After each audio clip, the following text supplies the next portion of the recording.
Howdy folks, welcome to another beautiful Sunday afternoon out here in West Vancouver.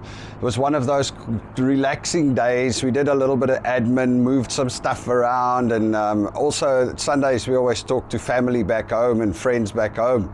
It's interesting though, Belinda was busy doing some updates on the CRA there, and where you can put in your contact details. She actually did there's a little drop down where you can select the number that you're putting in, and in the drop down you can put in your home phone number, office phone number, mobile number, your home fax, your office fax, your pager number, or your Tele typewriter number. Now, for those of you that don't know what a Tele typewriter is, it's just like it's something that really doesn't exist anymore. It's where you could send like texts on a big machine.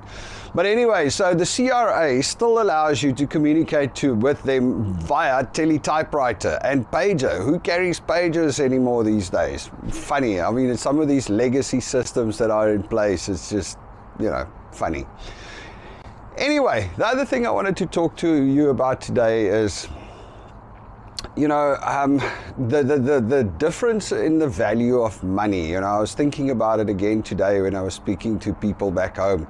One of my friends have got a farm, a big organic beef farm in the Free State. I mean, he's got it's just under 1,000 acres of land, pristine land, totally organic, hasn't had pesticides or anything on there for 15 years or something. He's really looked after this farm well. It's got over 300 head of cattle, organic certified beef. They grass fed. It's the healthiest beef you can get. They've got I think 400 pigs and 200 sheep. I mean, it's like a huge farm operation, all organic certified, with a couple of bungalows, and people can come stay on the farm for like an Airbnb style type of thing. And he's got this thing in the market and he's trying to sell it, and he's asking 8.8 million rand. Now, just to put it in perspective, that works out to about $670,000. So for the money that he is struggling to sell his farm with all the cattle and everything in South Africa, he literally can't buy a stand in Vancouver almost. They live on, or anywhere. You can't buy 5 acres of land on the outskirts of Vancouver for that money. It's ridiculous, the difference in the value of money. It's, just another example. Pensions. I was looking through pensions, and I mean, obviously getting all our admin and stuff in place for Canada and our PR.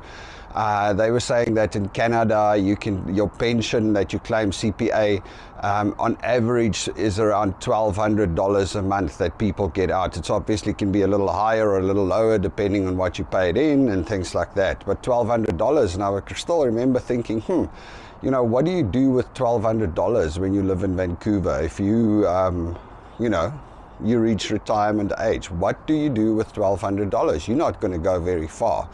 And then I started thinking about it today. In South Africa, the old age pension, the pension that like my father-in-law and people over there, a lot of people, the older people get over there, is currently 1,900 rand a month. So that boils down to just under $150, I guess. No, yeah, it's about $150 a month. And I know that there's a difference. Things cost a different price in South Africa as well, but the difference in value is not that much. Understand? Yes, milk is cheaper in rands, and eggs are cheaper in rands, and bread is cheaper in rands, but not that much. It's actually quite scary when you start thinking about this old age pension. And I mean, yes, if you had a successful life and a good career and you managed to own a home and put away a bunch of money and have your investments and things, you're great. But there are so many people that just don't have that. How do they survive? How are they supposed to survive? It's a big conundrum, I think. Any which way, for the rest, we're all good. I'll speak to you again. Cheers.